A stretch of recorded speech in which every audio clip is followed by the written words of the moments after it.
Hello, readers. Welcome to 20 Questions with Your Favorite Author, where we ask authors important questions like, why would you agree to be on this podcast? I'm Kaitlin Colby, editorial director at Cursed Dragon Ship Publishing. Our guest this week is Kaitlin Bevis, author of the Daughters of Zeus series and changer of endings. Kaitlin has always wanted to be a writer, so she spent high school and college learning everything she could to achieve that goal. After graduating with a BFA and Masters in English, Kaitlin went on to write her Greek mythology-inspired romances. She's not your favorite now, she will be after.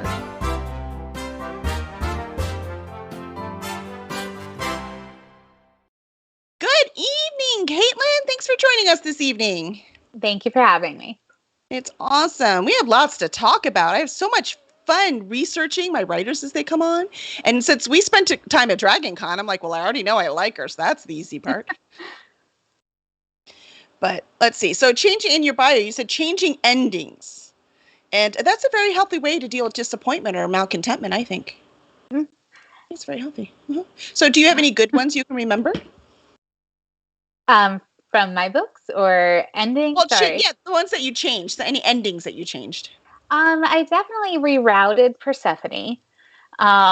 Made it a little less Stockholm syndrome-y and a little bit closer to something resembling a healthy romance.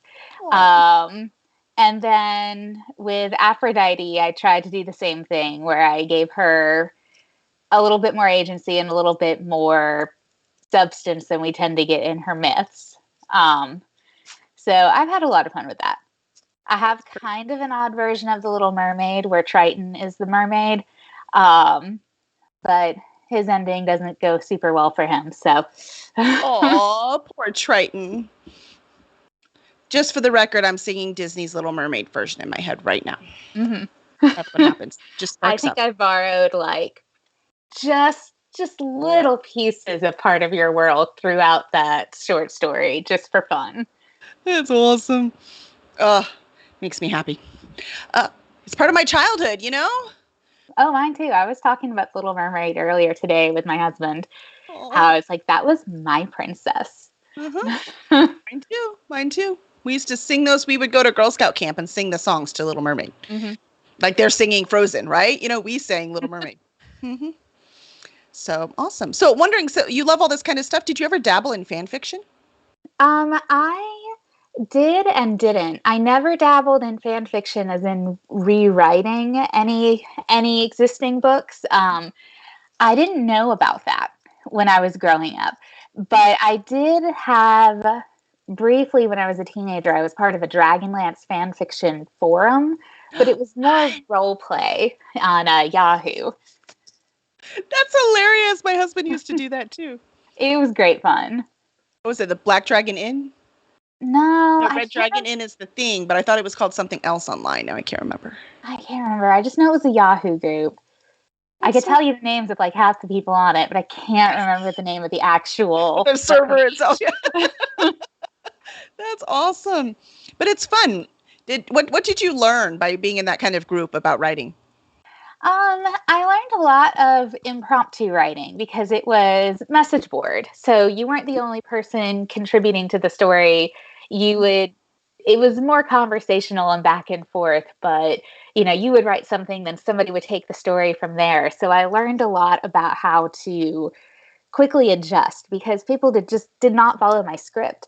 Like I knew how I wanted it to go, and then they took a complete left turn, but it was really fun and very, very creative to see all the different places that a story could go when you have so many different minds behind it. It's so much fun. Now I have to say, we talked about the Doctor a little bit because I have my thing up there, right? That my Patronus is the Doctor. Yes, we just finished the Donna Noble season today with my daughter. We've been she's been watching Doctor Who. We've been rewatching with her. Talk about rewriting an ending. Can I rewrite that ending? Yeah, that was sad. It's not making me happy. Man, wait till she sees Matt Smith. It's so exciting. I mean, David's my favorite, but my children love Matt Smith. So, yeah, well, that'll be interesting. But so speaking of that you are in a Doctor Who anthology. But I couldn't tell which companion you wrote about. Right? I wrote about Rose. You wrote Rose. You did not.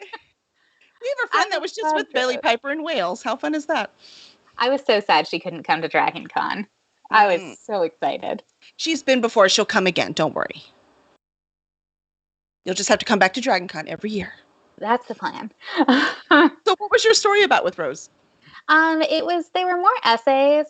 So mine was just kind of in defense of Rose as companion, because there was, at the time that was written, there was a lot of anti-Rose sentiment going around, at least that I was seeing online. So What? How can you be anti-Rose?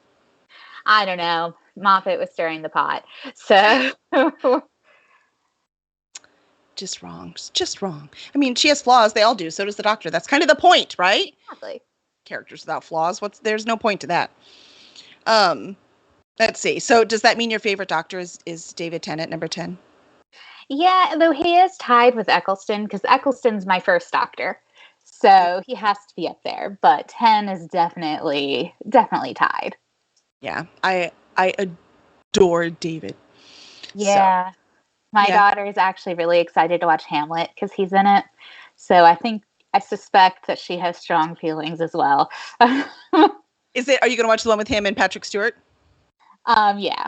Oh, yeah. That is the best version of Hamlet. Oh, no doubt. That cast is incredible. That's the way to do Hamlet right there. Mm-hmm. I don't know. She'll be spoiled. She'll be like, this is Shakespeare. Nothing else is Shakespeare. Well, I live near Atlanta, so we go to the Shakespeare Tavern a lot. Have you ever been there? No, where's that? Okay, so it's actually only a block or two away from Dragon Con. It's across from Emory Hospital, because you can use their parking deck. But it is incredible. If you've never gone, they're about to do a version of the Christmas Carol that is my favorite version of the Christmas Carol, and they can get away with it because there's one quote from Shakespeare.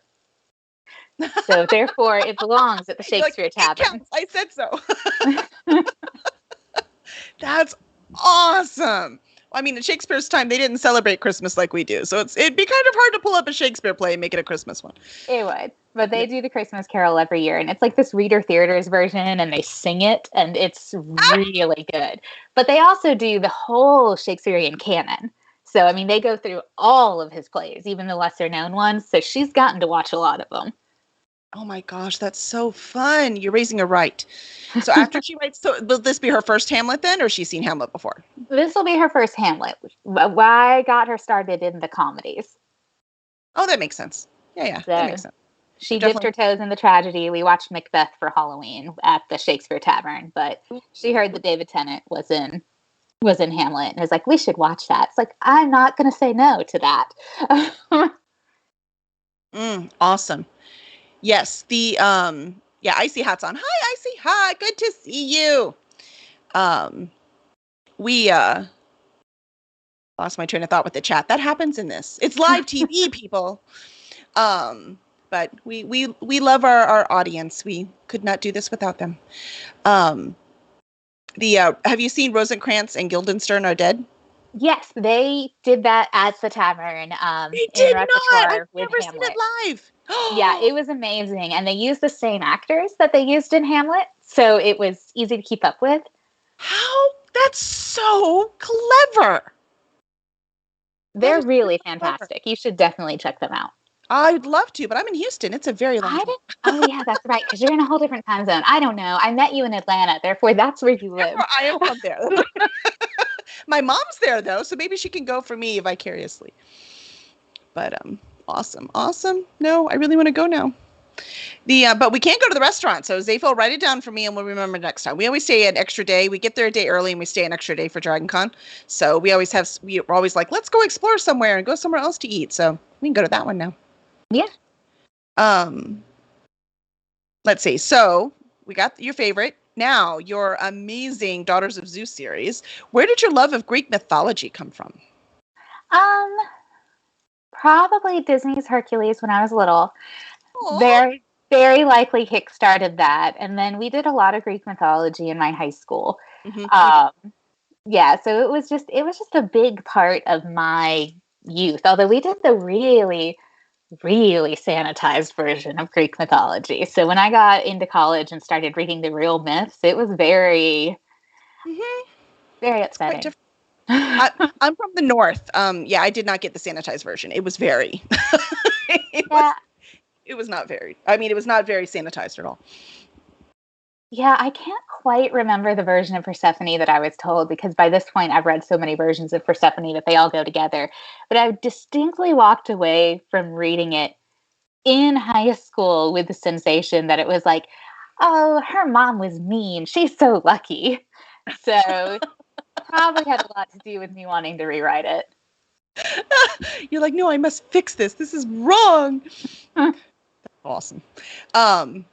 The Icy Hot says Greek mythology follows their religion because they work with Hades. Yeah, no, I get that. Yeah, I think a lot of us have worked with Hades before, but Hades didn't fall in love with us and kidnap us. I mean, maybe. I mean, it didn't happen to me. No, not me either. I always feel bad for Hades, though. I think he gets a bad rap.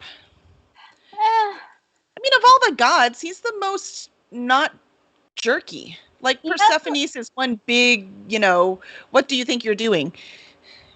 Everything else, he was like more intelligent and more not messing with everyone. You know who weirdly never actually messed with anybody at all in Greek mythology, not Roman, is Ares. Most of the myths just involve him getting beat up by Athena. Like, really, I searched and searched and searched for I was digging for deep, dark things because he's in my my Aphrodite series. And every myth I found where he actually put hands on somebody was Roman. Interesting. So I must have just read Roman myths and that's what I thought in my head. Well, he was a much more respected god in Rome, so there was a lot more to him in Roman mythology. They were way more about war, so it totally makes sense to me. It does. Yeah, it completely it aligns. Yeah, I guess in my head though, as soon as you say Ares, the first thing that pops to me is Xena's Ares, right? Like that's the right. I'm like, I could get down with him. It's fine. It's fine. It'll all be good. Let's see. Greek mythology, since it's the Daughters of Zeus series, you have goddesses like Aphrodite, right? Because, Zeus is her father. But Zeus had lots of mortalish daughters as well, like your first protagonist, Persephone.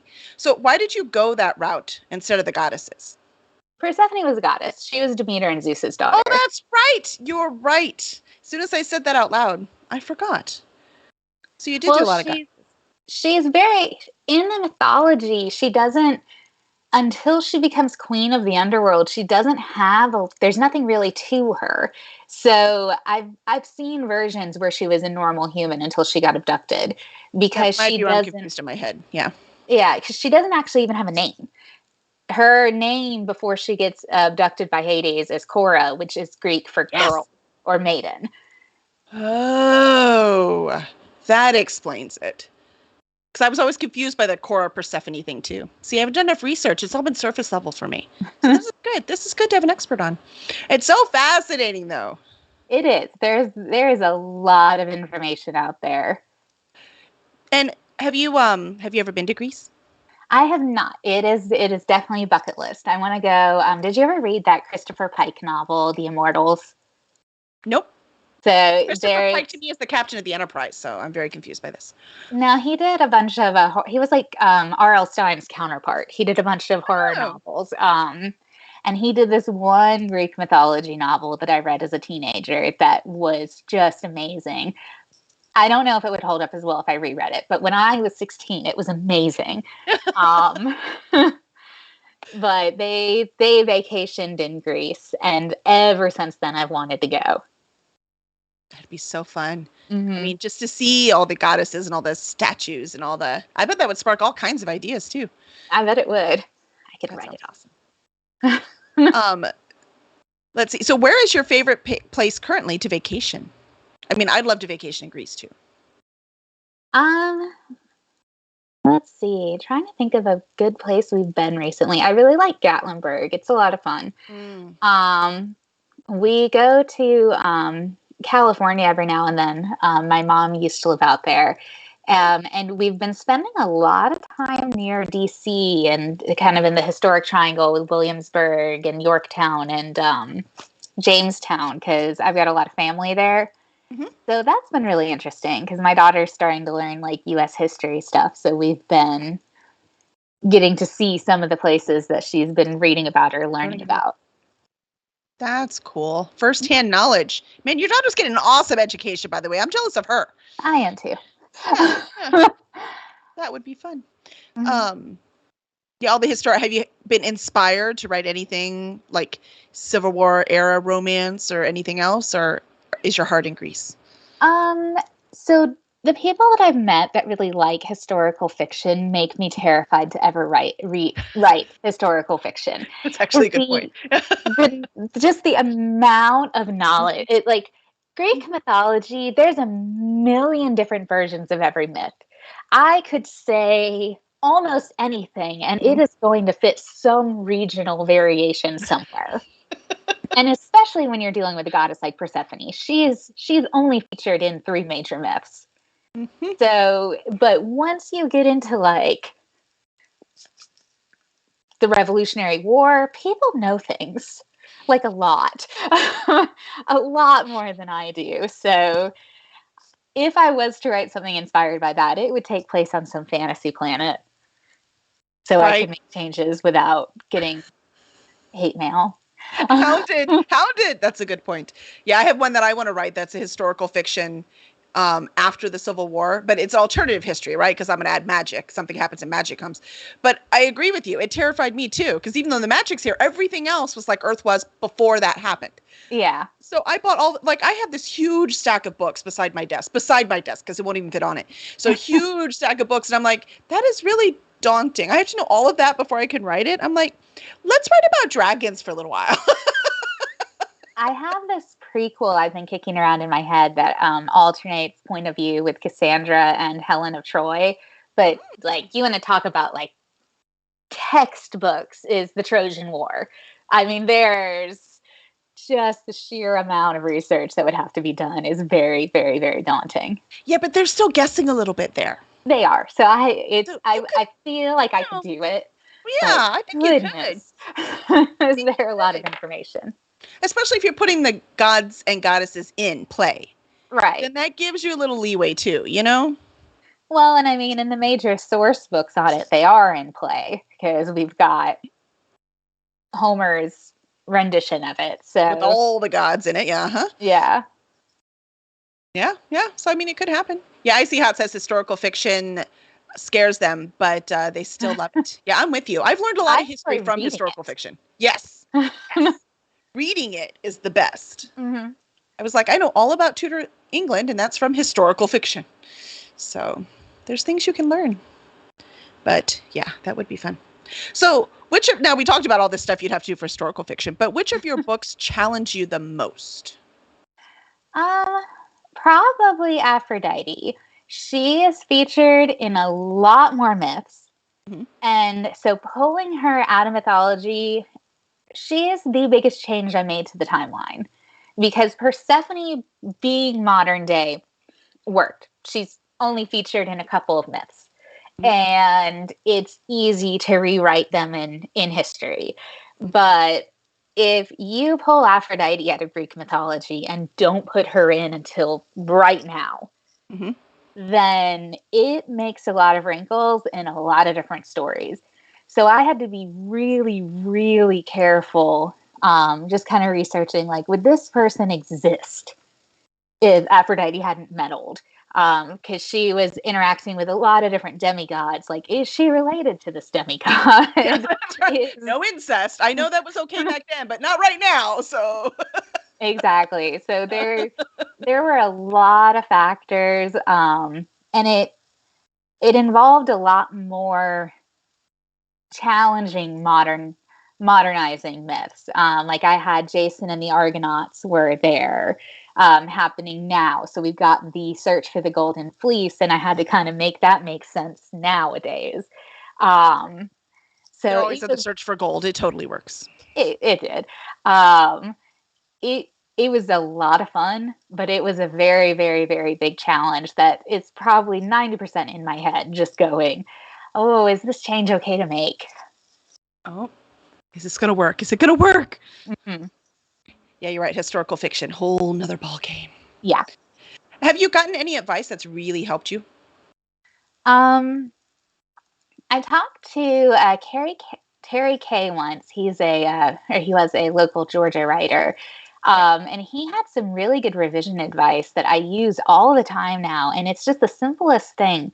It's you hit enter at the end of every period so that you have, instead of everything flowing in a paragraph, you just have a straight line of all the first words of your sentences are lined up.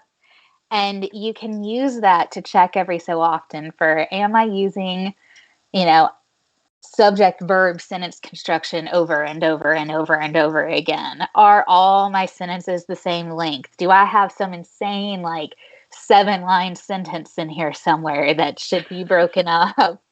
And it's the weirdest, like, littlest trick, but it has made a really big difference in my revisions. Because That's a I clever catch idea. typos and things I would never see otherwise. You're looking at it totally different that way. Mm-hmm. I like that one. Especially when I switched to first person, right? It was really Yeah. hard to do other things besides just everything, right? Yeah. So that actually would be really helpful. I might consider that. That was good advice. Thanks, Terry. So did you meet him like in a writing group? Were you like in a critique group? He was at a conference that I attended. Gotcha. Love those conferences, man. They're important. Oh yeah, he was incredible. It's one of those things when new writers say, what should I do? I'm like, join a critique group, find your local conferences. Mm-hmm. That's Exactly. what I always say. It makes all the difference. Let's see. So obviously Terry has inspired you along the way partly. What other authors have inspired you along the way? See, Brandon Sanderson, his Writing Excuses podcast is incredibly helpful. 100% agree. It's really, I think the puppetry episode with Mary Robinette Kowalt was. I adore her. I've got to meet her. I do too. That is one person I've not gotten to meet yet, but I'm just like, I have gotten to meet Brandon Sanderson, so that was a very exciting day. He's amazing. But let's see. So yeah, Sanderson, everybody involved in Writing Excuses, and just really any writer that I've met along the way has given me helpful advice or just kind of given me some form of encouragement. We are a very good group of people. I feel like we're very encouraging. I agree. We're not in that kind of competition, right? Somebody can read all of my books and all of your books and all of their books and all of their books. And, it's not like they buy my book and now they're not going to buy anyone else's. Exactly. So I kind of like that part of this business. It's fun. And especially since you get things online. I mean, I guess traditionally you might have to fight for shelf space, but we don't even have to do that. So it's really, it's pretty nice. Bunch of creative people just making stuff up. Mm-hmm. Well, and I think it's always been very collaborative. Like, I mean, if you want to talk about amazing writing groups, you have the Inklings with C.S. Lewis and Tolkien, and that other guy that nobody remembers. Poor guy. He might have helped them with all their ideas. We have no idea. Yeah. Yes, I see how collaboration is key, no doubt. That's why I don't know. I think it was Hemingway that had that whole myth of the person writing alone, in their room all by themselves. Like that was a Hemingway thing. That wasn't all writers. It wasn't no writers. Yeah, but it wasn't famous until him, So forget Hemingway. He actually was broke his whole life and lived off his rich wives. So keep that in mind. Mm-hmm. Keep that in mind. What do you want for a living? What do you want to do? Of course, we all know his name, too. So if you just want to write, a couple really, really good books, maybe his way is the way to go. I, however, want to pay my bills. Zapho wants to retire so I can pay our bills. It's a whole nother ball game. Let's see. So you've been inspired by these other writers, both to be a writer, and obviously you love to read as well, right? Like, as far as I'm concerned, you can't be a good writer if you don't love to read. So what do you hope readers get from your work? I just hope they enjoy it. I I like that, when you're reading and everything else just kind of drops away and you're just there in the book. And so I hope that I can do that. That's awesome. That's all we want. Entertainment. I'm just trying to entertain you. Maybe show you something you haven't seen before. That's it. Do you find that now you're a writer though, that you're a little more picky about what you read? It depends on what stage I am in my own writing. There was a while where it was very hard to read anything because you just go into pick apart mode. But I've pretty much gotten to the point where I'm only like that during revisions now. Gotcha. So you can turn it on and off at this point. Yes, which is good because, gosh, was it hard. I remember because the people around us can be hurt by our work too. And I'll tell you, I remember I was learning the said, where they'd say said all the time. And I was editing writer's work. I'm like, you don't say said every time. You don't need to. I know people don't see it, but it does get in there. Just like you said, you don't want the same sentences over and over again, right? And I said, and I don't mean use a different word instead of said. Just use an action tag instead, right? Just use that, yeah. Just use action tags. It's what you're going to put them in there anyways. Why waste the space in the print with said, right? Let's just do it. And so Zephyr was reading someone, it was a famous author too, I don't remember who, and he was like, oh, thanks a lot, Kelly. I'm like, what? He's like, this writer is saying said like constantly, and now I can't unsee it. Well, and there's things that, like, I'll tell my daughter when she's asking for advice, and then she'll be like, oh, Mom, you wouldn't believe, what this writer did. And it's like, okay, that was written in like the 18th century. It's different.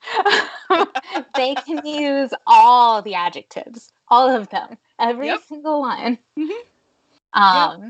Yeah. But, oh gosh, for the said is invisible thing, that might have been true, but then audiobooks came out. I will never forget listening to Red Shirts. I think we made it 10 minutes. Oh, no. I love Red Shirts.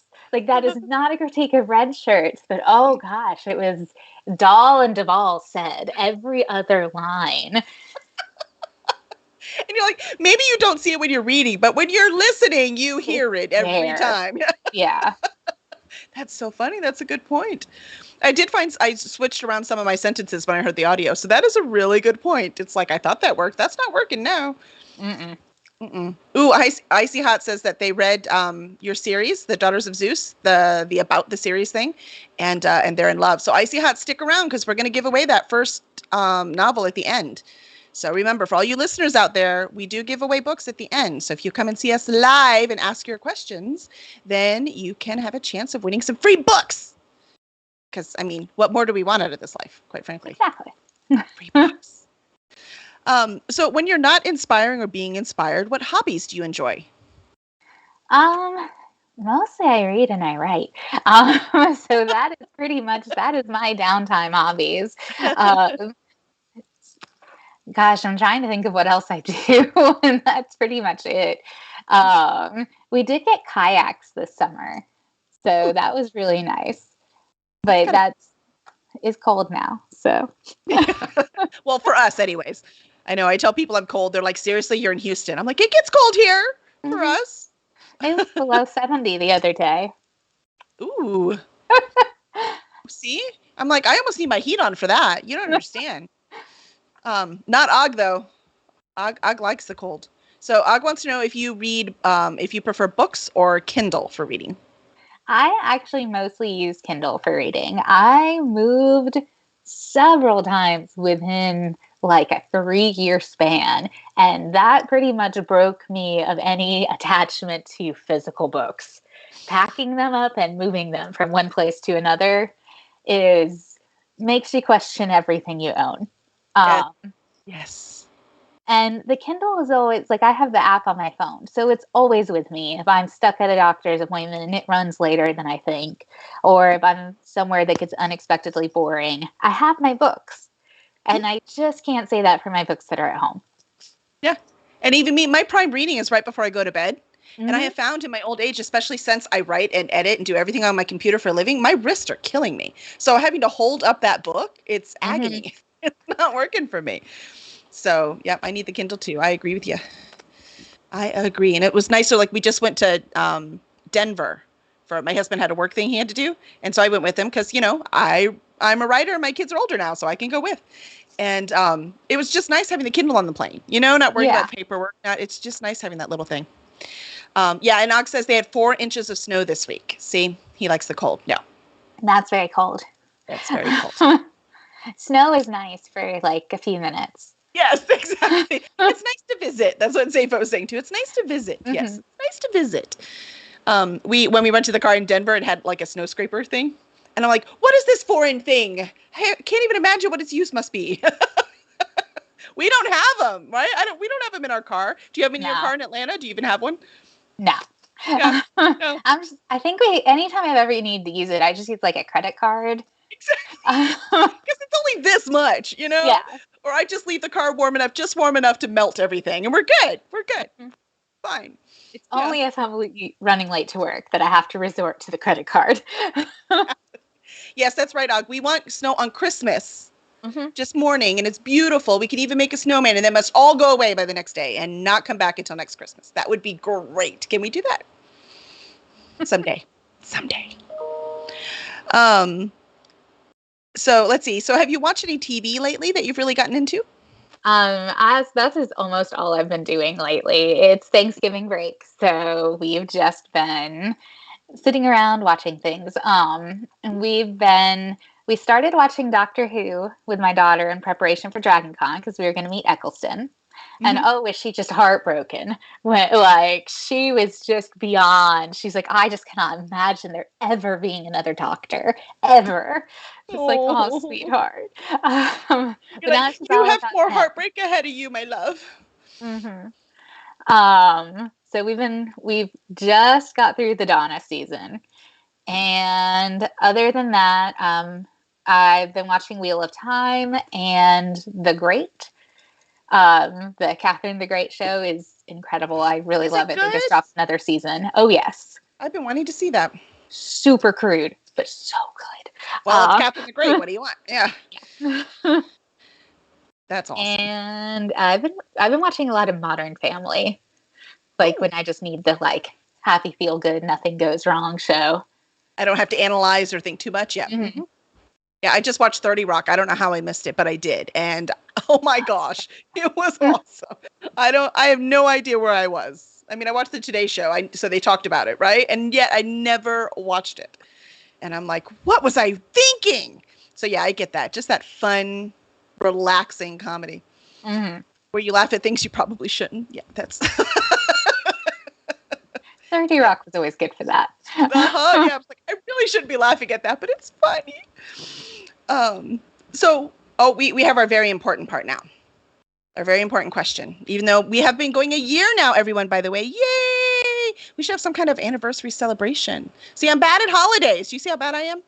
But we would like to know, what is your favorite flavor of ice cream? Chocolate. Chocolate. Good choice. Mm-hmm. What part of your daily routine is an absolute must? I have to read every day. I can't go to sleep unless I've read something. It's fair. Me too. What is your least favorite chore around the house? Dishes. I hate them. They are the worst. Yep. Cats or dogs? Cats. Although we did get a golden retriever for my daughter's birthday a year or two back. And I've got to say, everything that they ever say about them is true. I never understood all of the dog stuff until we got him. And it's just because they're like the default dog. Every other dog I ever had, you would throw things and they would look at you. And it would be hard to train them, and they just wouldn't do the dog things that they're supposed to do. He was day one was 100% stereotypical dog. So it might have just been that we never had a golden retriever. Aww. The cats were always great. They're cute and fuzzy. Don't forget, annoying and too smart for their own good. Those cats. They get to me every time. Every time. Golden or lab? I'm pretty sure she said golden, right? You said it was golden retriever? Yes. Yeah, we had friends that she was like, I want a dog, but only if it's a golden, or I'm not getting one otherwise. So yeah, she obviously agrees with you. But they really want to please you, those golden retrievers. You got to give them they that. do. Mm-hmm. That's all he wants in the entire world. He's ridiculously sweet. No. I mean, dumb as a brick, but so Yeah, see, sweet. that's yep.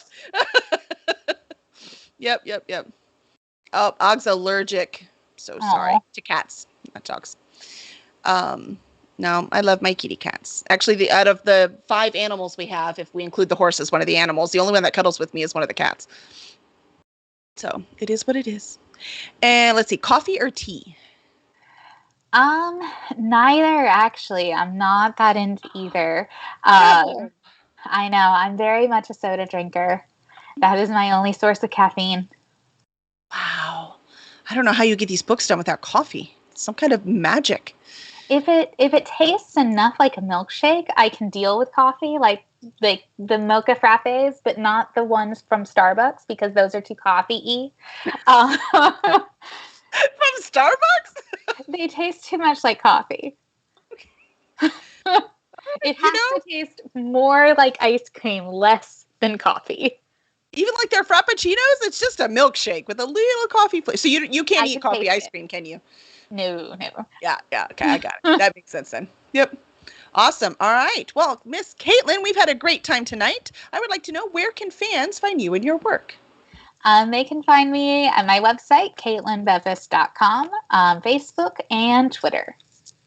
Excellent. Well, thank you so much. Now that Kaitlin is your new favorite writer, please make sure to review her work and review us wherever it is you get your podcasts. You can also follow us on Twitch or subscribe on YouTube.